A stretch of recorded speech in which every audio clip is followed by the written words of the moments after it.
The Football Pod on OTB Sports in partnership with AIB, proud sponsors of the GAA Senior Football Championship. Check out #TheToughest for more.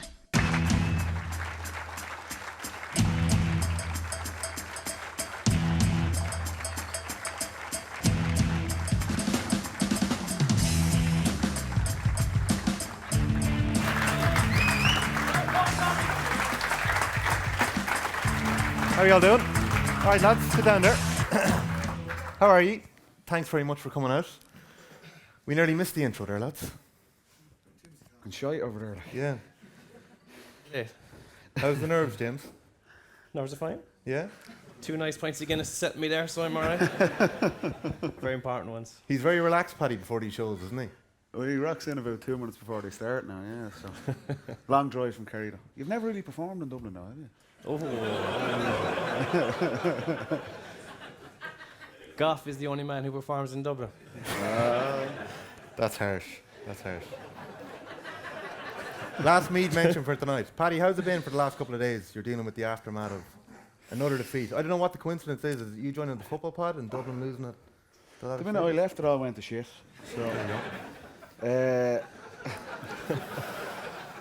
no, look, is it many dubs or as many Crokes heads here, or is it kind of a mix? Or you don't see it for 20 years. They make a final and they're fucking everywhere. Like, couple of carries. No, in all seriousness now, it was incredible. We spoke about it briefly on this week's pod. We did a kind of shorter one, obviously, with tonight in mind. It's hard going now, yeah. We kind of touched on it.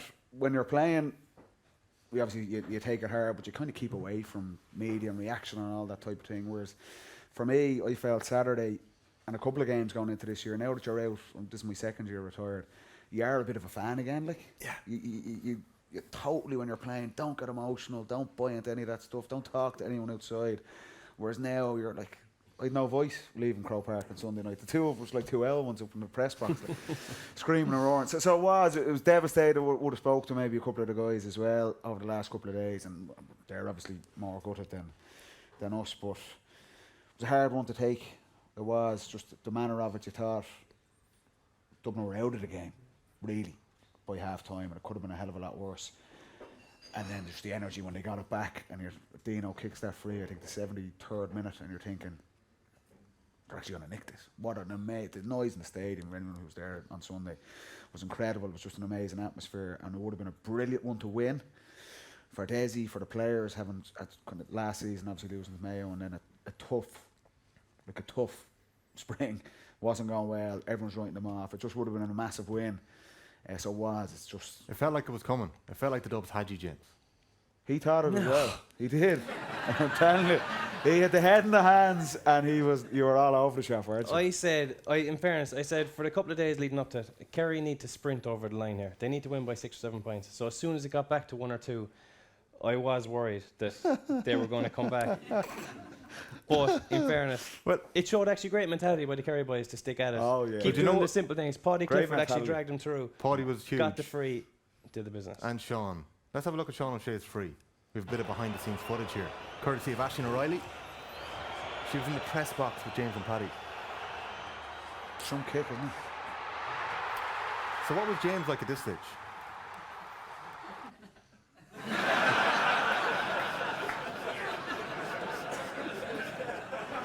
I haven't eaten a carb since. Fuck cutting me. Paddy, what's your face saying there? I know what James is saying. James is saying, yes, that's the All-Ireland. I genuinely, I didn't speak for about 2 minutes after. I was gutted, like. Your lip was going a bit. I really get it. Like 2 minutes beforehand, when I see Sean O'Shea lining it up, I was like, let him kick that. No chance he's kicking off. He was sitting there and he was talking to all the rest of the press going, let him take it, let him take it, let him take it, let him take it. And then as soon as he pinged it over the black spot, he was like,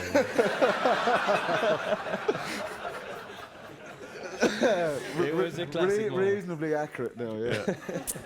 No, I gave Jimmy a little rub on the back now after that. There'll be big respect, obviously. And we've had a great run for 13 years. I was playing the last time they beat us. Fucking hell. And look, I think if we're being honest, overall, I thought Kerry were a better team, to be fair. Dublin, great energy, great heart. You expect that of these teams at this stage of the championship. I think over the course of the 76, 77 minutes that was played, Kerry were probably the better team. Yeah, you made the sort of comparison to the sliding doors moment with Cluxton nailing that late free. Yeah. Do you know, so in 11. So we'll see what happens. I'm sure the Dubs will be back. Hopefully, they'll surely do well in Division 2. Right, they'll have a good league.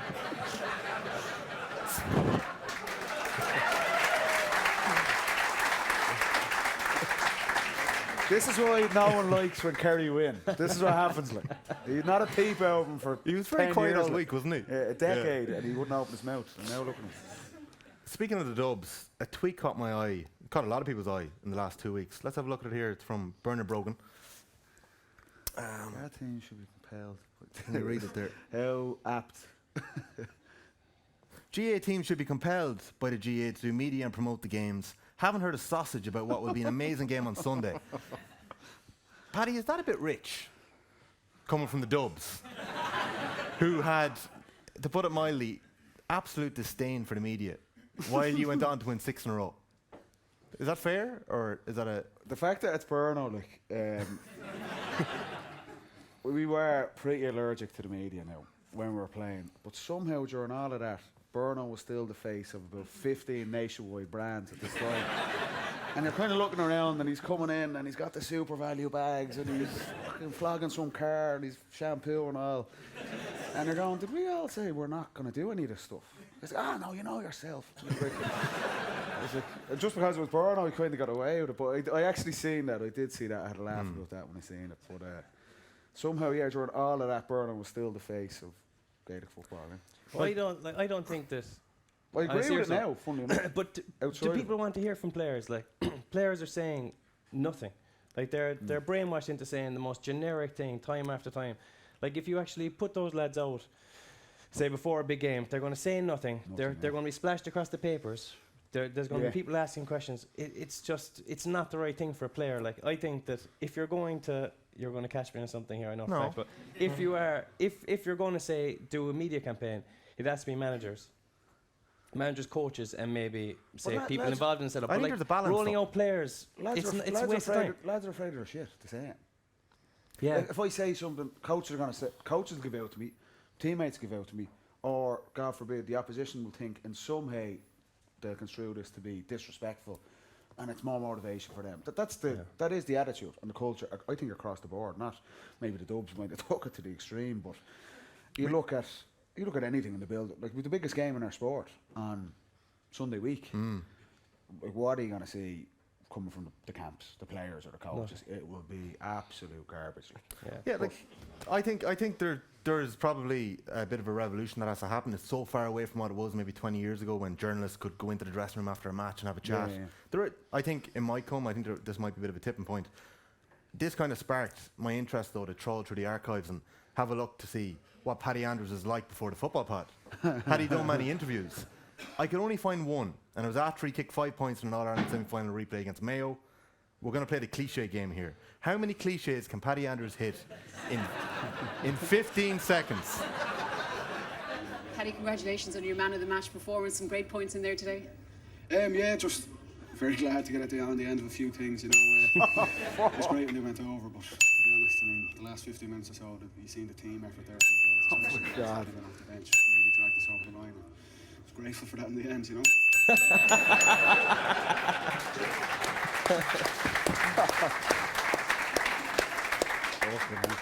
But to be fair, it wasn't like that in all counties. Some counties and some players actually embraced the media.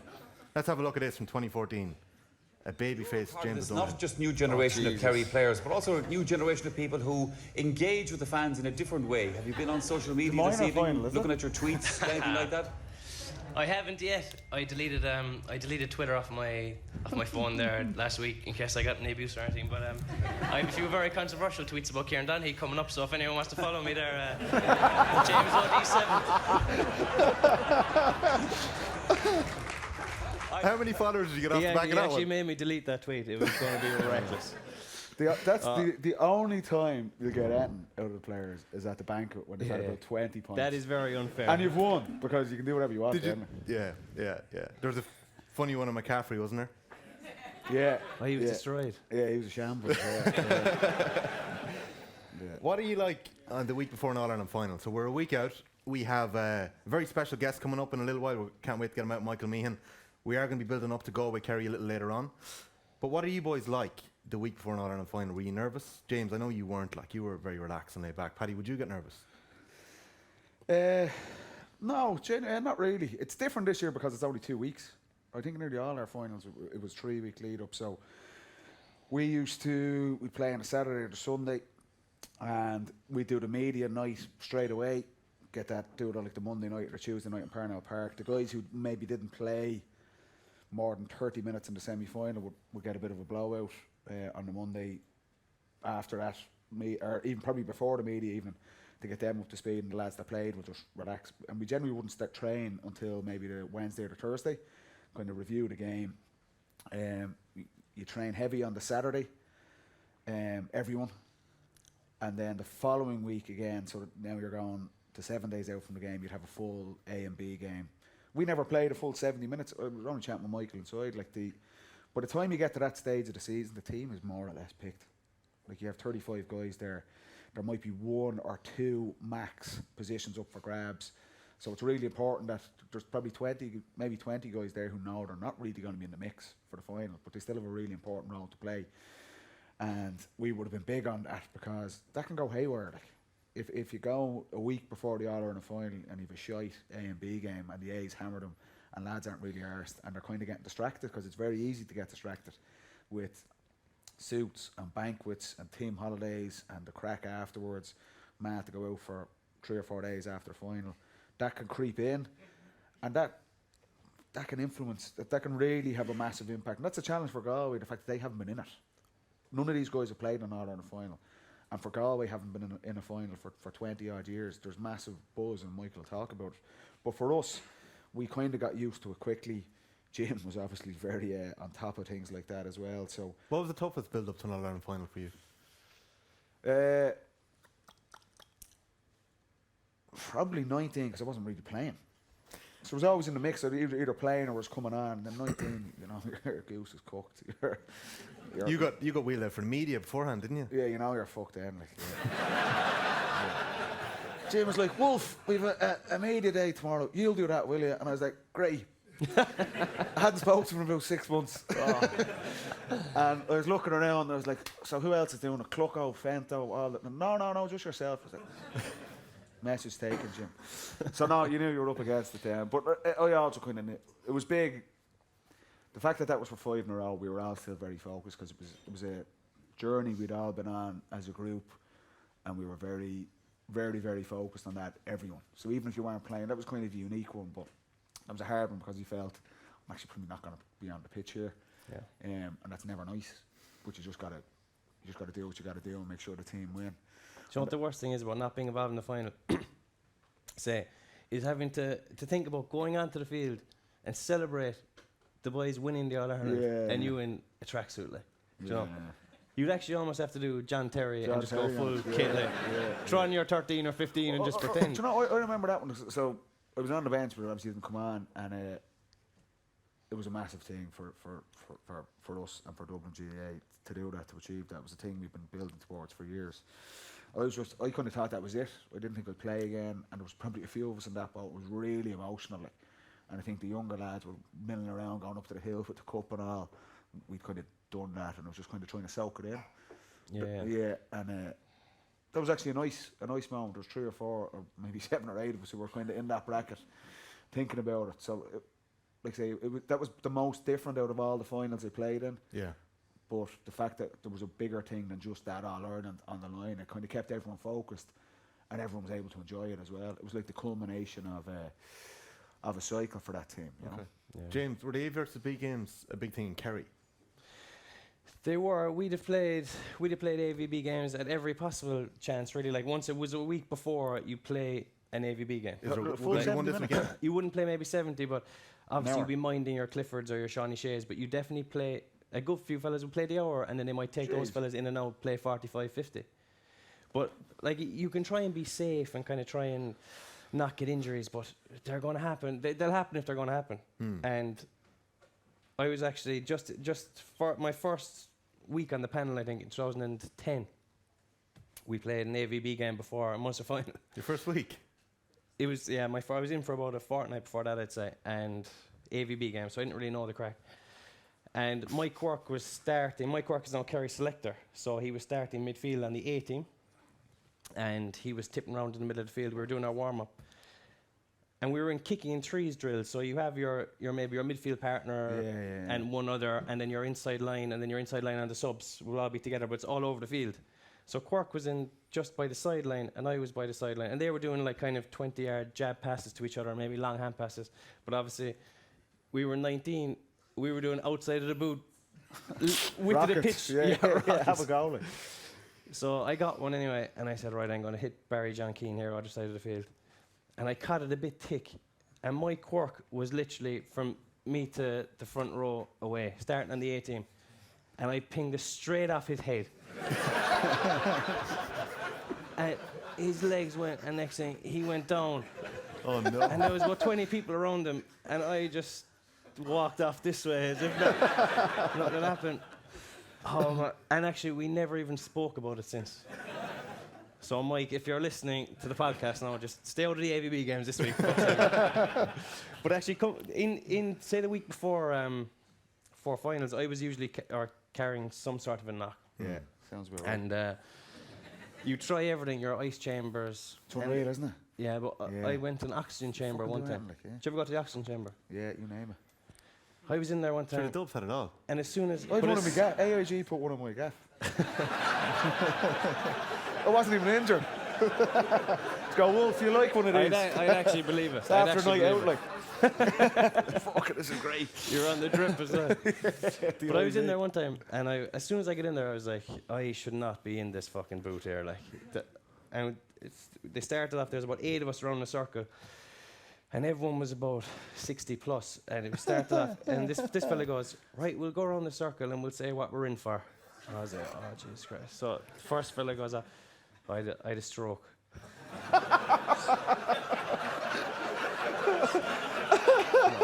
Please. Second fella, I had a heart attack a fortnight ago. The oxygen's a good thing. And next thing came around to me, I have a tight hammer. Don't know about next weekend. Oh, it was absolutely shocking. They were like, will you just fucking get out? Good man. Well, we are in Kilmacud Crokes GA Club tonight. It's with thanks to AIB. They're our sponsors. They're a proud sponsor of the GA Senior Football Championship. And to let everyone in the room know that you actually all have a chance tonight with thanks to AIB to win All-Ireland final tickets. The hottest tickets in town. So we'll let you know about that a little later. I think it's time to get our special guest out. Oh, yeah. Paddy and James, Michael Meehan. Talk to us about him. A Kitog, superstar of his time. He's a Hogan Cup winner. He's a Club All-Ireland winner. He won a Sigerson with NUIG. Loads of titles with Galway. I think it's time to get him up. Michael Meehan, please put your hands together.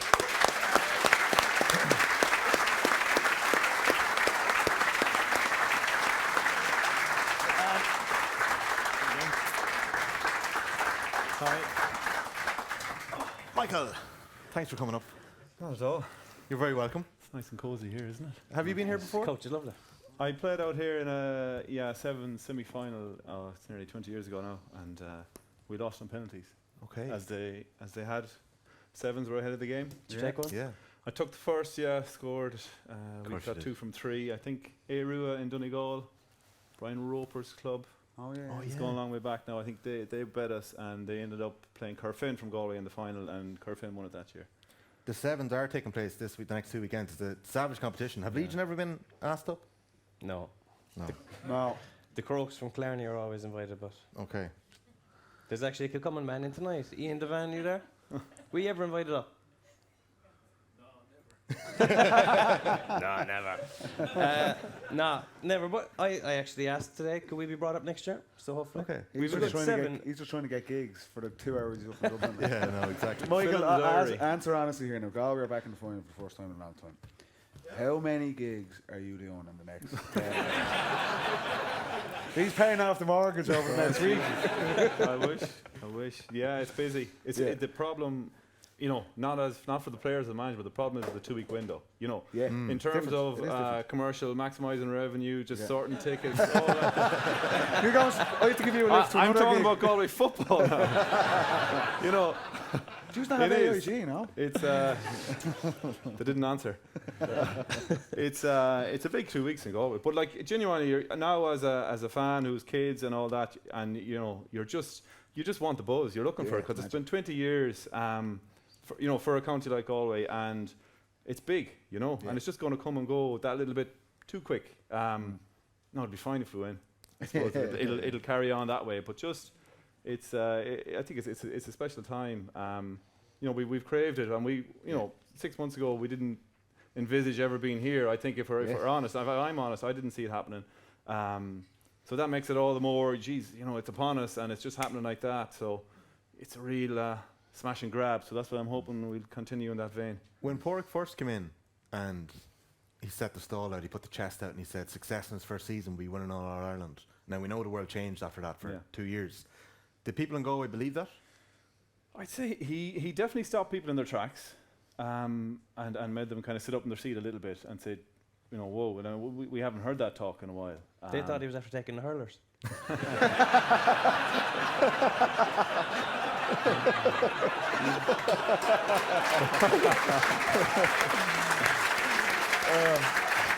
going to be a long night. No more points for Jimmy at the interval, right? Guinness Taxi zero. for coppers, please. So he did, as I was saying. I think he kind of, you know, people sat up in their seats, but that's the man you're dealing with, though. That was Porrick, the player. You know, his belief in himself and his own ability, and I suppose bringing that, trying to impose that onto the playing group that he was about to take over. I'd say a little bit as well. You know, just change the mindset. What's he saying this week and building up to the game? Because I couldn't believe it looking back in '98 that Kildare were actually 1-3 on. And and like this. Paddy, what did James say after the semi-final the last day? I changed the tune. I remember before the game, it was whoever wins this is nailed on to win the final.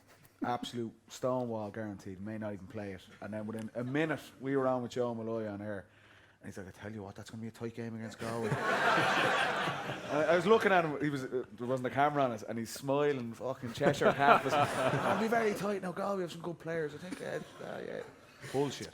Yeah. That is not true. I say, that is going to be such a tight game. Because if you weren't even saying that in the room beforehand. I was saying the eyes are glazed over. No matter what I say. No, it is going to be a tight game because Kerry need to adapt to a different style. Like Galway have come through the northern teams playing defensive, battle hardened, whereas Kerry have played Mayo and Dublin. They're completely wide open teams, kind of playing football. Like you can get completely sidetracked by doing that game and not have the mental ability to turn around and play a defensive team. Like and be caught. So like Kerry have to maybe think that they might only score 14 or 15 points and have to grind it out. Whereas playing Dublin, they're thinking we have to hit 20 points. So they didn't in the end, but like they have to hit 20. So it's a massive change in mindset. It is a completely different challenge when you're on the ball attacking. Again, you would say traditionally Kerry, with the players they have, look, the ace in the pack for Kerry is obviously Clifford and O'Shea, inside, Geaney to a lesser extent, but if Kerry had their way, it would be 15 on 15 and we just play ball. If this goes to a shootout, and we were chatting about it, that does not suit Galway. And they've recognised that. And you might say traditionally, even when Michael was playing and guys like Joyce and Donald and these fellas, Galway at their peak, it was beautiful football to watch. But Galway's best chance on Sunday week is frustrate Kerry. And it's also, I feel that's Kerry's biggest weakness. That if you let Clifford play, look, he's a superstar, obviously. But I don't think Galway have the man-to-man markers to actually, even if they wanted to say, well, we'll just play 6 backs and 6 forwards. So naturally, because of their players at their disposal, Pádraig, Joyce and Keane O'Neill and Divo and these guys have said, well, we need to protect them, we need to bring bodies back, and it's also something that Kerry have struggled with. You can fucking dress it up any way you want. When they're faced with a blanket defence, like Tyrone last year's All-Ireland semi-final, they can get frustrated because they're thinking, we just need to get this ball to Clifford. If Clifford has it, we're grand. Yeah. That's all right if it's one-on-one, but he's not going to be one-on-one. No. On Sunday week, and that's Galway's best chance, and it's also a big reason why I genuinely, not like James, genuinely believe that this will be a tight game. Yeah, and we're going to come back and we're going to do a preview. We're going to take a break at about 10 to 9, about a 10-minute break. You can go to the bathroom or go back to the bar, and we'll come back with a preview, and we'll bring the mics around as well. So if anyone has any questions, Catherine over here will be going around with the mic, so feel free to put up some questions. We're going to give you a little taster and a little reminder of Michael Meehan, the footballer. So this is 2008, the game in the rain. Let's have a look at this. Taking on Aidan O'Mahony and beating him too. Michael Meehan looking for it. It's run into the path of Meehan, and Meehan slots that over. And Galway have their first James, you were actually at this game, weren't you? Yeah, we played a minor match in Offaly, I think, beforehand, and went up to this. And everyone then coming home was like, Jesus, Michael Meehan was absolutely unbelievable. But this is a ridiculous day. Like Jones's Road is completely first flooded. First half was grand. It started fine, yeah. You know, it was calm, dry, everything else. Just before half time, you're getting your gloves. And then running in, I think it's just hammering down. And the floodlights were turned on. Joyce is finding you every time. Every time, yeah. I didn't realise that Joyce played that far out. Yeah, 11, was that towards the end, or was it always? Yeah, no, he moved out to centre forward for his last 4 or 5 years, and like it was a dream playing inside him because you just you had to show early, and if he was either going to take on his man or he was going to hit you, so you just had to be out in front. He's looking for you every time. Yeah. Look at this. Michael calls a mark here. Watch. Mark O'Shea. Poor Mark. Are you only wearing one glove? I don't know. No, he took it off for the free. Was that a habit? For balance? No, he pulled it off me. Poor Tom O'Sullivan here as well. So they've all Mark off you and put Tom on instead. Yeah. That's, you're feeling good there, aren't you? I'll eat the two of them. I think this is my favourite one. It's not quite Reno O'Neill territory now. Look. Or did you have a style that you always did?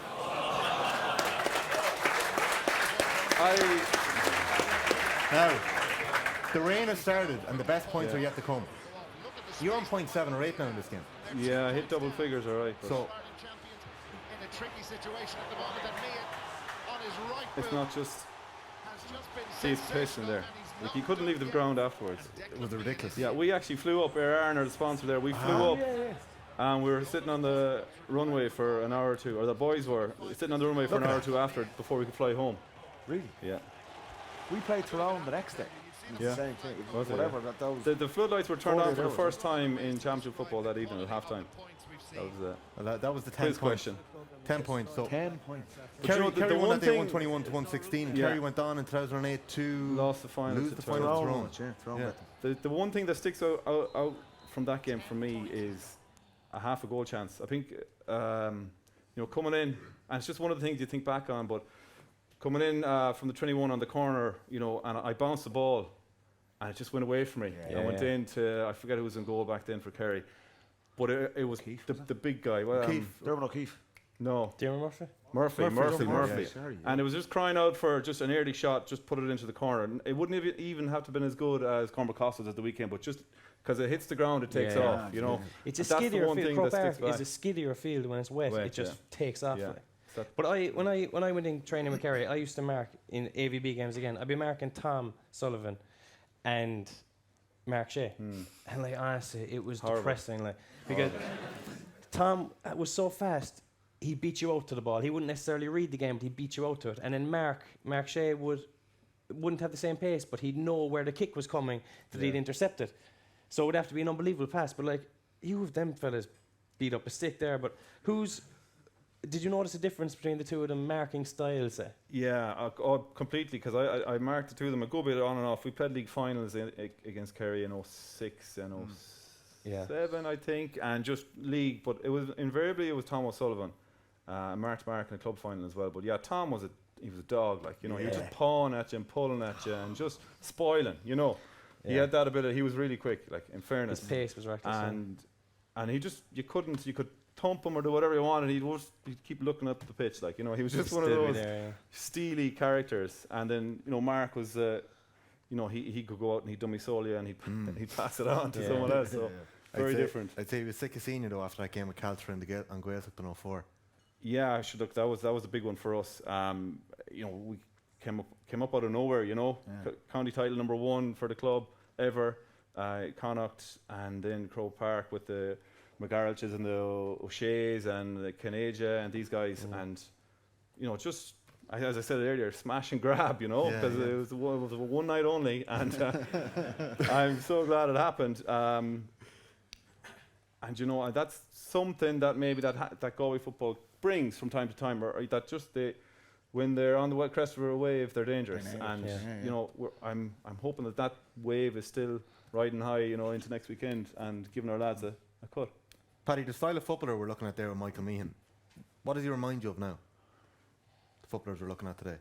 Now, I remember I was a couple of years younger than Mike, but I followed your outstanding underage career for holding cups with Charlotte. You win NUIG, the Sigerson beat UCD. There was a lot of Dubs playing in that team. I never realised you hammered Dublin in the 2002 21 final. Yeah. You were only 18 at that. No, 17. Fuck's sake. Nearly 18. So Joe Byrne was midfield. And Kieran Fitzgerald, Matthew Clancy. You lighted up down in Portlaoise and you hammered the Dubs. You scored a hat-trick 3 years later in the final and win that as well. And in the meantime, you've won the All-Ireland Club in 2004, and you're thinking, it's Clifford-esque, like, now. You're looking at this guy. The whole country knows Michael Meehan is the man. And Galway at that time, they win the All-Ireland in 01, but that team is possibly maybe the wrong side of I know Joyce is still there a bit, but did you feel massive pressure coming in there going, Joyce is there, a couple of that team that have won in 98 and 01 are there, your brothers and stuff like that. Is it like, no, I'm going to come in and I'm going to win 4 or 5 All-Irelands? You definitely, you know, lots of football people here, whatever level we played to, you know, you dream of winning those All-Irelands from a very young age. You had a pretty good head start. Yeah, but I'm talking, but I never dreamed of winning an under-21 or a club or don't list them out, no. You know, there's only one you dreamed of, and there's how many? There's 9 of them here, but I don't have any of them. That's the reality of it, you know. So I didn't feel pressure because when you're going into that environment with those lads, you know, I suppose being a brother, having 2 lads on the panel, 2 brothers on the panel, I was always knocking around, and I just knew they'd be travelling back to Dublin together. They'd call into our house and have big pot of spuds and a dinner before they'd head off on the road, you know, 4 or 5 of them. So I knew them. So it was an easy transition, you know.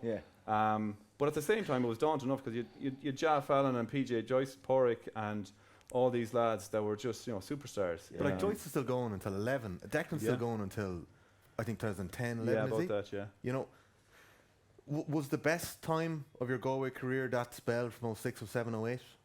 Yeah, so it probably was. Like, we made maybe 3 quarter-finals in that stage and never got through any of them. Drew with Donegal and lost a replay in 03, lost to Cork in 05, lost that one in 08. So, and there still was a lot of the, you know, you had Savo, you had Paul Clancy, you had Michael Donlan for some of those years, you had Porrick, you know, you had lots of Declan, you know, Nicky Joyce, Maddie Clancy, exactly, and those guys, who were more my vintage, who hadn't all Ireland. So you felt you had a mix, but we just couldn't get over the line. You know, we lost to Donegal by a point, lost to Cork. I remember they got a cracker. No, that was later. Who was the full forward? In 2005, Cork got an outrageous goal in the second half to beat us. And in 05 and 08 was this day here, but like, you don't get that many chances after. No, that's the thing. You need to, whenever it comes around for you, like Galway this year, they've had Armagh, they weren't favourites, it was 50-50. Same with Derry. Like, they've had the run. Yeah. They need to take this chance now because it might not come around again quickly. That's one thing I learned. But to be fair, at that time, there were so many outstanding teams. It was quite a difficult period. There was a lot of change, Like, Cork were very strong. That Cork, they eventually won in 10. It was Tyrone's greatest team, Mickey Hart. The Nordies were still very good. Armagh were still hanging around, even though they only won 1. And then Kerry, Eli Whereas now, like, Dublin probably are not as strong as they were. Mayo, the same story, that they're kind of coming to the end, having dominated. And Kerry, there's probably a question mark over Kerry because they haven't got it done. So like you do get the sense, and we were crying out for it. We wanted new teams to come through this year. Derry was like, even though it wasn't the most exciting style of play, it was a new story, a new team in, and Galway coming in. Will Galway be in the All-Ireland final next year? Other teams are going to get better as well. I couldn't agree more that this is, and that's again another reason I'm thinking, Galway, like it is a massive, massive opportunity for this Galway team. Even though the players, it's new for them they played in the semi-final in 18 against us, but Joyce has been there. They've always been there. Cian O'Neill has been involved in All-Ireland finals for the last decade. Like. So the boys will be well set. And Moran's the only player in the Kerry team who has won an All-Ireland. Like as brilliant as Clifford and O'Shea and all these guys are, they haven't got the job done. Gainey, Murphy. Gainey, 14, sorry. O'Brien. Forget about that one. but it's, you can't get away that it's a phenomenal opportunity for Galway. And you've no doubt, like, David Clifford is going to win multiple All-Irelands. It's I feel you that. say that though. But there is though. I think you have to get over the line. Yeah, exactly. It's the first one. He said, but I think that will happen. Will it happen this year or not? I don't know. I'm not certain. But like, yeah, you got to take your opportunity. Like Galway's panel is building, and there's been great. Our under-17s, the minors under-17s, has won the All-Ireland there Friday night before the game at the weekend as well. So you know that's a nice trickle. And that's added to the buzz around the place as well. And even there was the novelty of an All-Ireland final, you know, in Connacht versus Mayo, having lost to Mayo twice. So but you've had this over the last 10 years. I know we have. You've had underage success. I'm getting to that, yeah. We have won minors, we've won under 21s, you know, dotted throughout. It's just bringing it all together, getting the juggernaut rolling where you just have everything feeding in. And I don't think that's probably an area where Galway has struggled, is just get everything feeding into a system.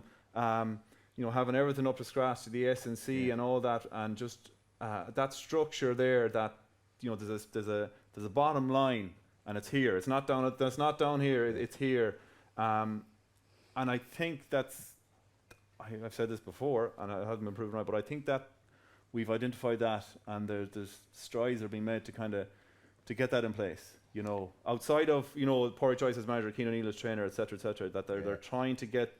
You know, everything moving towards, feeding forward. And we were talking about earlier about the Hogan Cup final this year, and Johnny Crowley, who destroyed Galway back 22 years ago, I'd say, in 0-0 and the final and the replay. But his son was playing the Hogan Cup final, and he did that bounce, behind the back, and the joke was it's going to be coached out of him, which would be wrong if it was, So there's a certain level of that baseline you need to get in on the S&C. It's not necessarily a style of play, but just getting everyone, I suppose, wanting to play for Galway from a very young age. And that's why the 2 weeks is a problem, because you don't get that hype for longer. And I don't think for 1 second I agree with the split season, but can you imagine what it'll be like in Galway now in the primary schools for 3 weeks if this was August, early September, end of August, early September? Every school will be decked maroon and white. The teachers will be making the most of it. You have someone who either in Killarney or in Killeraran coming in with a cup the following weeks, and that's going to be missed, I think, in terms of promoting the game at the grassroots level. I'm annoyed now that I don't have the screen grab, but anyone who wants to go for it, Lake Reguail, na Meehans, go find it. Am I right in saying that when they won in '98, the bus stopped in Caltra, and Declan and Tomas rode through the town on a pony and horse trap at the All-Ireland? That is a fact, yeah. Yeah, I don't know who, that was the idea. There was all... But that must have been amazing. It was to do with the tradition. However, the last time a Caltraman came through with an All-Ireland final, that's what was done then, so someone came up with this bright idea. Wow. And sure, there was hundreds, if not 1,000 people around, it was madness. How old are you? Health and safety. I was 13. Okay. Is there anyone on the panel now? No, we haven't. We haven't anyone at the minute yet. But say you're winning minors 21 or 20s at the moment. Like it's a massive jump from there, because if you look at minors this year, Kerry beat Cork, Cork beat Kerry, and then Kerry beat Cork. They played each other 3 times in Munster. Yeah. Same with Mayo and Galway. Yeah. Then Mayo beat Galway, Galway beat Mayo, and then Galway beat Mayo. Like, who's actually the best team? Do you know what I mean? So you could say you're winning minors, like Kerry won 5 minors in a row, and then they beat Cork, and then Kerry knocked out Cork, won the All-Ireland. Do Do you know, so you can actually be misled by the minor results at times. It's not guaranteed to progress. But I totally get the point. To win a senior All-Ireland, it's very rare. I can't remember a team, maybe Donegal in 2012, where the senior team, there's nothing else going on really around the county, and the senior team just get hot and win it out of nowhere. Generally, it's a journey, not just for the senior team, as what Michael's saying, that you look at, there is an example this year, they did so many interviews where I've never heard players and coaches praise the county board as much. And the secretary in the county was because they're backing us and they're backing the underage teams and the clubs are all behind us. You look what's happening in Meath now, it's complete disarray. The clubs don't want the county to do well. And it's, if you're not all pulling in the same direction, the senior team is the pinnacle of it, the same as a club. It's great having that figurehead, but it's not sustainable unless everything else is feeding towards that. And that comes from the underage players, the teams, exactly what Michael's saying, that there's kids going to primary school and they're all wearing their kit and they might never have seen a Galway match before, but they can't wait for this final that's coming along. And a cup comes in and that gets them on side. Then it becomes appealing not to play hurling or not to play soccer or rugby. Big challenge in Dublin with this, but there's loads of different opportunities and the senior team can be the focal point for it. But for sustained success, it's not just one team. It has to be everyone together. And you're right, I never thought about it in that regard with the schools and stuff like that, or the smaller build-up. That's been the question mark thrown at the GAA, going, you're just trying to rush this through for the clubs, but are you leaving a lot of promotion and benefits behind by rushing the season off in 6 months? But for Galway to be sustainable, not just this year, yes, it's an amazing opportunity for winning the All-Ireland, and that would be a massive boost if they did, and they were the All-Ireland champions. But you need the development squads, you need the schools, you need the universities even, you need GAA in the county as a whole feeding into the senior team, because then if you lose a big game, that's fine, we'll be back next year because we've got thousands of kids where it's their dream to play for Galway. And Dublin were beneficiaries of this, that they could have seen this maybe 20 years ago, where Dublin weren't having success. But what is going on? We go, forget about the senior team for now, we'll get there, but we need to put these structures in place because we're losing players to other sports. We're not successful at underage at all. Never mind winning championships. We weren't getting any players through, more than anything. And there was a massive focus, and it's a longer term play, and it's fucking boring at times because fans and supporters want success now. They want it yesterday. But you've got to put the plans in place to do it. And that's, you can see it in Galway now. They're probably ahead of schedule if they win this All-Ireland. They've been on a journey, like they have been on a journey with Joyce for the last 3 years. In 2018, he fucked us over in 2018 actually. In the Super 8. It's always someone else. The Super 8, right? 10 minutes ago. He should have been in the final in 2018 because it was Kerry, Galway, Monaghan. Oh yes. Oh, was it 3 in a group? Meath were in the group 2, no? Kildare were the group, yeah. Oh, and Galway beat Kerry. Beat Kildare. So Kerry needed Galway to beat Monaghan at home in Pearse Stadium to get a semi-final against Tyrone, which they would have won. But they put out half a team, got beat by Monaghan, and drew the Dubs in the semi-final and got beat. It was a crazy decision. I'm not sure. Did we put out a half team? Don't know if it was a half team. I think we played our team. I don't think so. Right? Because the semi-final was a week later. Michael, that doesn't go with the Kerry narrative. Yeah, I know. The truth, you arrested everyone. The truth is completely irrelevant here. No, and they played the 20s, did they? It didn't do Galway any favours, like putting out a full team and not having to win. Monaghan had to win, and then just that kind of took the wind from the sails. And the last thing you wanted, then you're drawing Dublin, you're going to Dublin in this situation, and it left them very much worse off. Yeah, it was a game that it was a you needed final to there go gung ho and just absolutely get out the top of the group. Wasn't that the big thing with the Super 8s though? Galway played their full team that day, but they were beaten 16-8. They were beaten well, full team. Remember, because they knew they were. Yeah, it was cracking even in Pearse. I remember. Yeah, but the Super 8s was the issue though, wasn't it? It was always a dead rubber at the end. We had a couple as well, and it was just didn't fucking work. Yeah, it didn't work. Michael, I want to throw this at you. Forgive me first, because I want to throw it James after it. Right. Does it keep you up at night not winning Sam Maguire? Jesus. No. Christ. That's a light-hearted family show. Thankfully, no. No, no, Jesus, no. Do you regret not winning one? I wasn't even within an arse's roar of it. You know, now like quarterfinals, I heard this man giving out about, you know, having to run on after my winning All Ireland. Were you in your tracksuit or what are you? Like, I was there like, penny for your thoughts. But you know, I don't regret. I regret not getting into playing, you know, in bigger games, in All Ireland semi-finals and maybe in All Ireland final. I would have loved to have done that. Because you relish that day. Yeah, definitely. The best lesson I ever got was as a fourth year in school, playing a Hogan Cup final in Croke Park, and St. Pat's Navan under Colm O'Rourke's stewardship. Joe Sheridan, from former Meath player, was one of their main men back then, and they bet us in the final. And I remember playing 11 that day, and just the game passed you by completely.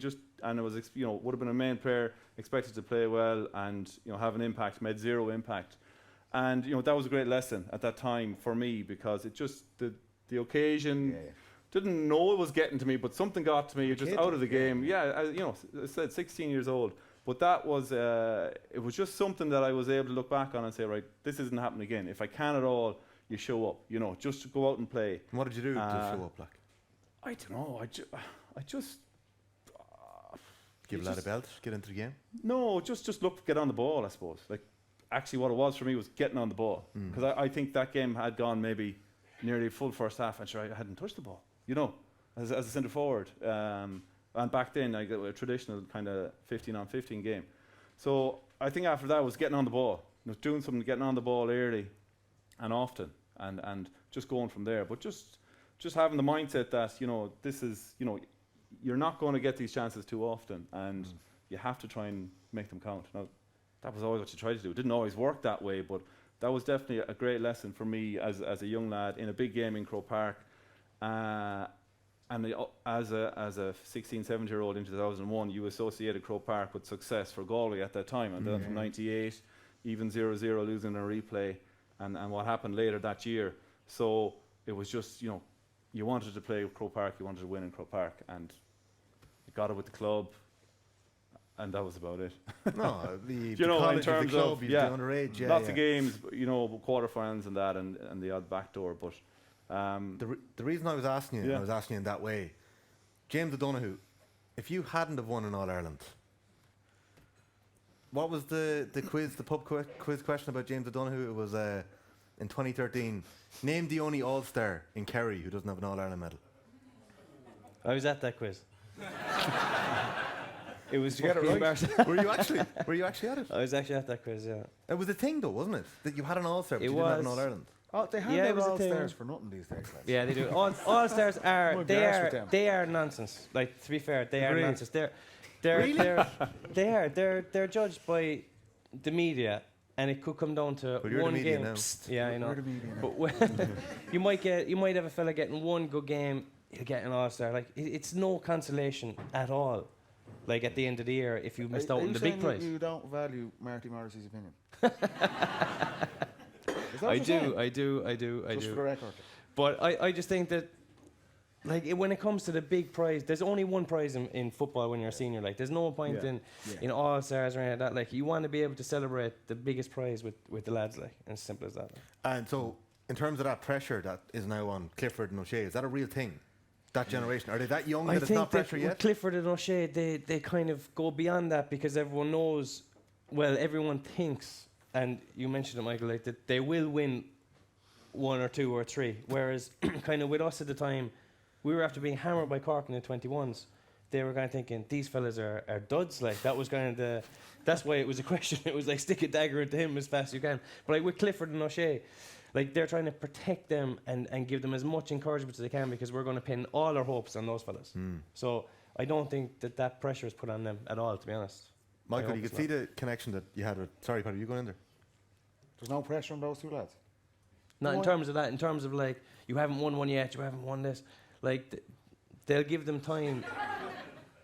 You serious? There isn't. No, I'm telling you, they'll be minded. They're being touted now as probably winning multiple All-Irelands. That's pressure. In their careers. But there's no one saying to them, lads, if you don't do it next week... 5 years. 9, 20. Yeah, well, 4. I get it, but there is pressure on them. There's massive. And There is, but there's certain personalities that the pressure isn't piled onto. All right. They're minded. Do you know, like there's no one banging on Clifford's door. There's actually more pressure on Shane Walsh because he has to actually carry probably more pressure on that Galway team. Whereas you got Clifford O'Shea, they probably share that burden. You got Paddy Clifford, Paul Gainey. That's Comer and Finnerty. Yeah. Comer of the same level, but Were you talking to Jack O'Connor today? Is this ridiculous? Is he wearing a wire there or something? when it comes to match day, there is more pressure on Shane Walsh to perform than there Is there, to win. Is there, I Michael? think we've moved. I think the team, the way they're playing, and the way players are stepping up for Galway, I think that's their big lessened. success. Slowly been I lessened. think Maybe in the last 2 games. Yeah, I just have seen like Comer has been consistent through league and championship. He's been scoring regularly in every game he's played, and he blitzed it the last day. From the outside looking in, Michael, when we Finnerty played as well. Galway, it was like nearly the holy three. It was like Conroy at midfield, Walsh around 11, and Comer. And it was kind of deal with them and we'd be all right. And even earlier this season we were saying that. And the biggest success for Galway, a wider in an All-Ireland final, is I think it's very difficult to win the biggest prize with just that. We've seen it with Monaghan and McManus was an obvious example, that they get so far, no matter how outstanding he was, you need to have the supporting cast. And the Armagh game for Galway was massive, that they won that game, and it was Matty Tierney, Killian McDade was off the charts, and Rob Finnerty's come in, and he's clipping 3 or 4 points. So it's not, to win it, you need to have a team to win that. And Galway, why they've moved up the gears beyond, and I think Galway probably, it's very harsh on Mayo people, unfortunately, but why I think Galway have a better chance than Mayo probably ever did in their games is Mayo were always, it was Killian and Andy Moran, whereas Galway have 3, 4, 5, 6 different match winners. Yeah. Like Matty Tierney was quiet the last day, Shane Walsh was quiet, but they were match winners against Armagh, and Comer stands up. So I think 3 years ago there was massive pressure on Shane Walsh, whereas now I still think there's pressure on him, but he's not looking around going, if I don't do it, we're fucked. I disagree, because like if Tom Sullivan is Kerry's main marker, right? If Tom Sullivan looks after Shane Walsh, right, that you're probably cutting off a big supply of ball to Comer, and you're also cutting off a significant amount of scores. Whereas if Kerry were to get nothing out of Clifford the next day, say, you've still got a direct line to scores. You've got your Gainies, you've got your Shawnee Shays, you've got your Killian Splans to come on. Do you know? Well, like I just think Shane Walsh gives Comer something, and he gives the scoreboard something. I think in the last 2 games, Shane Walsh's biggest contribution has been nailing his frees, and which has been absolutely huge for him. He's been slightly on the periphery. He's been outside. He's been getting the Morgan treatment. McCluskey did an unbelievable job on him the last day. He did. Do you That's know, one thing he he's still brought nailed his frees this year. I've really noticed it this year. His free taking is his stats have to be top, the best he's produced. Going back to Mayo, big kicks in the second half there, massive. And right the way through, and that's massive. Every team that wants to contest has to have that in a free taker, and he's bringing it this year, last year as well, but this year I think he's gone up a notch. And there'll be no Hawkeye in the final either, so stats will go up even higher now.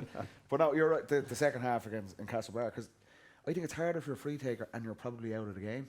It's easy if you're on loads of ball and you've kicked a couple of scores from play. Whereas when you're on the periphery and it comes to you, like Saturday, that first 10 minutes of the second half, he's taking them on his bad foot as well. Like, that makes you sick, doesn't it? Fucking hell. And he's on out under the Hogan stand, and McCluskey he's not.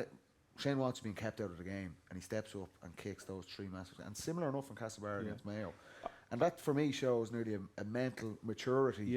That I think might have been there. Another thing that he's doing, which is we mightn't be overly familiar with him doing, is he put in a huge hit on the 45 in the first half. He's working back. He's putting in that shift for the team coming back into that unit, and we're just not picking him out for it, too much. So he's not just what we maybe got used to him. The lung bursting run, the 60-70 yarder, weave in, weave out. Shane, you have to do this, or we're not going to do it. That requirement isn't there anymore because of the lads we have mentioned. So I think we're seeing different. He's impacting games differently. Can he impact them more? Yeah, absolutely. Is he going to have to give Galway a chance on Sunday week? He is as well. You got to get him, running at the goal, getting shots off. But he's had tough battles with Tom O'Sullivan in the past as well. So that's going to be a big matchup. In fairness, for Kerry, Clifford, I was looking at him the last day. He was flicking ball up just after the Costello goal. He chipped up a ball in Fitzsimons, took a shot. His body language looked like he put it over the bar, but that wind in the hill took it away. Took 2 or 3 more shots that he missed in the second half. He didn't shoot after that. It was Paddy who stood up, and it was Sean O'Shea. Clifford obviously still won his frees, and he did it. In fairness to what James was saying, I know we're laughing here, that felt like that could have been the pressure point. That if Kerry were broken by Dublin, that could have been the sliding doors moment for that Kerry team. There would have been trouble. There would have been a lot of questions asked if Sean O'Shea hadn't nailed that free. I just feel like Shawnee maybe carried Kerry now into the final, and they may be able to manage expectations.